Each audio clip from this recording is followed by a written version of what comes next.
Monsieur le président, monsieur le ministre, mes chers collègues, madame la ministre, mes chers collègues, après avoir souhaité au Premier ministre de rester en bonne santé à mon tour, je vais commencer par les bonnes nouvelles. Par les temps qui courent, ça ne peut pas faire de mal. Le Premier ministre a annoncé jeudi dernier que c'est en France, je cite, « que la situation est aujourd'hui la mieux maîtrisée par rapport à nos voisins ».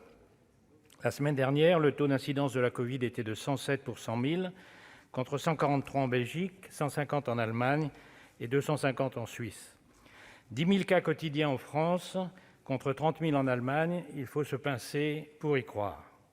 Mais ces chiffres sont précaires, et après avoir fait pendant 8 mois un complexe d'infériorité vis-à-vis des Allemands, ne faisons surtout pas aujourd'hui un complexe de supériorité. Ce virus continue d'être méconnu, déroutant et traître. Sauf, bien sûr, pour ceux qui ont une boule de cristal. Lors du déconfinement en mai dernier, j'avais taclé le professeur Mélenchon de la faculté de médecine de La Havane, qui avait annoncé à l'Assemblée l'arrivée inéluctable d'un deuxième pic de l'épidémie. Au même moment, son collègue, le professeur Raoult, de la faculté de médecine de Marseille, annonçait avec la même certitude qu'il n'y aurait pas de deuxième vague. Bingo, c'est Mélenchon qui a décroché le pompon et qui s'est immédiatement auto-décerné sur Twitter le prix Nobel de médecine prophétique, comme tant d'autres d'ailleurs, sur les plateaux de télévision. Je n'ai rien à changer à ce que j'ai dit à l'époque. On a parfois une chance de tomber juste en jouant à Paul le Poulpe. Après tout, même les horloges arrêtées donnent l'heure exacte 2 fois par jour. La deuxième bonne nouvelle, c'est que les complotistes ont tort. Tous les anti-sciences sont en train de recevoir le meilleur des démentis et les scientifiques la meilleure des confirmations. 7 jours en janvier dernier pour séquencer le génome du virus, 303 jours entre le premier patient et la sortie d'un vaccin, là où il fallait 10 ans auparavant. D'ici quelques mois, la pandémie sera vaincue par une extraordinaire performance scientifique, technologique, industrielle et logistique mondiale. J'allais dire mondialisée, mais je ne voudrais choquer personne. Bien sûr, les anti-sciences ne vont pas lâcher le morceau. Ils essaient maintenant de discréditer les vaccins, avec un certain succès, si l'on en croit les sondages qui affirment que 60% de la population serait réticente. Les sondages disaient aussi qu'Hillary Clinton serait élue contre Trump et que les Anglais voteraient contre le Brexit. Si l'on faisait le boulot en demandant à ceux qui hésitent, si c'est parce qu'ils sont contre les vaccins ou si c'est parce qu'il y a encore des incertitudes, on découvrirait que les Français, loin d'être des obscurantistes, sont au contraire des gens très rationnels, une petite minorité d'anti-vaccins et une grande majorité qui se dit « avant que ma grand-mère se fasse vacciner, je veux être sûr qu'elle ne risque rien ». Je vais vous proposer le sondage de l'Institut Malhuret. Depuis plus d'1 mois, nous sommes en rupture de stock de vaccins anti-grippe. Pourtant, les laboratoires en ont produit 1,5 fois plus que l'an dernier. Les pharmacies ont été dévalisées. Conclusion, quand on propose aux Français un vaccin connu et sûr, ils se précipitent dessus, surtout quand on risque le même hiver d'attraper la grippe et la Covid. Mon pronostic, quand nous commencerons la vaccination après que les Anglais et les Américains l'auront reçue depuis 1 mois, ce qu'il faut craindre, ce n'est pas que les doses restent dans les congélateurs, mais que nous peinions à répondre à la demande. Il y a beaucoup d'autres bonnes nouvelles en ces temps de morosité, où en plus les jours raccourcissent.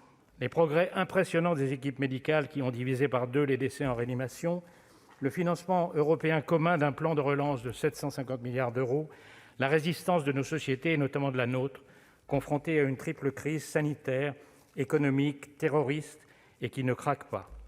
Mais ce n'est pas le sujet d'aujourd'hui. J'en viens aux nouvelles plus préoccupantes, et la première est que nous sommes loin d'en avoir fini avec l'épidémie. Lors du premier discours du Premier ministre ici en juin dernier, je lui avais dit qu'on lui avait confié un job à 10 000 aspirines. J'étais peut-être en dessous de la réalité. La course de vitesse a commencé entre la probabilité d'une 3e vague qu'il faudra réussir à maîtriser et l'arrivée de l'immunité collective avec l'aide du vaccin qu'il faudra réussir à assurer. Les mois qui viennent seront le véritable crash test de l'épidémie pour le gouvernement qui sera jugé sur son issue et pour tous les Français qui sauront à la fin s'ils font encore partie des nations qui résistent et qui réussissent ou des nations déclassées et reléguées en 2e division. Le premier acte de la pandémie fut mondialement une immense surprise, une immense incompréhension et une immense pagaille, à l'exception des pays asiatiques déjà confrontés aux problèmes dans le passé. Cet acte s'est terminé par la solution la plus drastique, mais la plus coûteuse, à tout point de vue, le confinement strict. Le deuxième acte a commencé par le déconfinement de l'été. Nous avions fait beaucoup de progrès. Nous avions les gestes barrières, les masques, les tests et la stratégie « tester, tracer, isoler ». Mais nous n'avons pas réussi à la maintenir sur le terrain. La conséquence en fut le deuxième déconfinement. Le troisième acte commence aujourd'hui.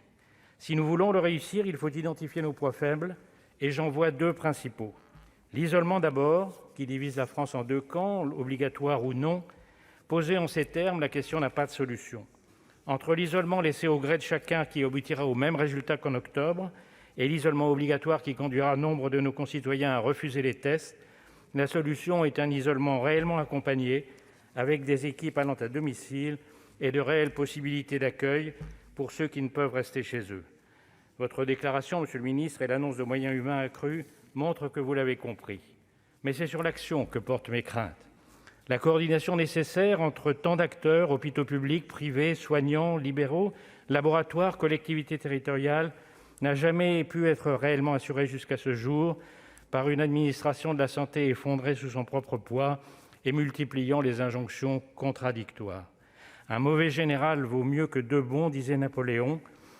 Il y a beaucoup de choses dont les Français croient que le monde nous envie et que le monde ne nous envie pas du tout. Vous avez là un énorme défi à relever.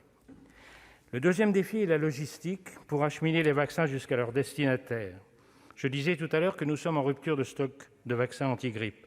Si l'État ne peut éviter qu'un vaccin bien connu, annuel, facile à conserver, soit absent des pharmacies depuis un mois, vous comprendrez mes inquiétudes sur la capacité à assurer la logistique d'un vaccin produit à flux tendu, conservé à moins 80 degrés, commandé au même moment par le monde entier. Ma crainte n'est pas que les Français ne veuillent pas se faire vacciner, c'est qu'ils ne puissent pas se faire vacciner.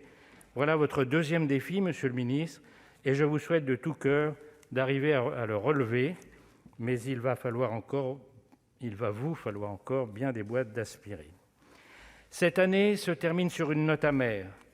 Le deuil de ceux qui nous ont quittés, le désespoir de ceux qui ont perdu leur travail ou qui vont le perdre, l'angoisse des acteurs du monde de la culture, de la restauration, du tourisme et de bien d'autres qui n'ont qu'une envie, reprendre leur activité et qui ne peuvent le faire. La France déprime et c'est bien compréhensible. Mais nous serions mal avisés d'en rester à ce constat et surtout de le noircir encore. Le Time, premier news magazine américain, titre cette semaine « La pire année de l'histoire ». C'est faux. Pensons à ceux qui étaient dans les tranchées de Verdun à 18 ans, pensons à ceux qui ont eu 20 ans en 1940. Rien n'explique mieux le bon vieux temps qu'une mauvaise mémoire. 2020 est une épreuve, mais ce n'est qu'une épreuve, et l'humanité en a surmonté de bien plus graves. Après 2020, année de la tristesse, viendra 2021, et grâce au vaccin, grâce à notre respect des règles, grâce à notre solidarité, ce sera l'année de l'espoir, l'année où nous surmonterons à notre tour l'épreuve qui nous est assignée. C'est le vœu que je forme aujourd'hui. Merci, Monsieur le Président. Nous nous associons à vos vœux.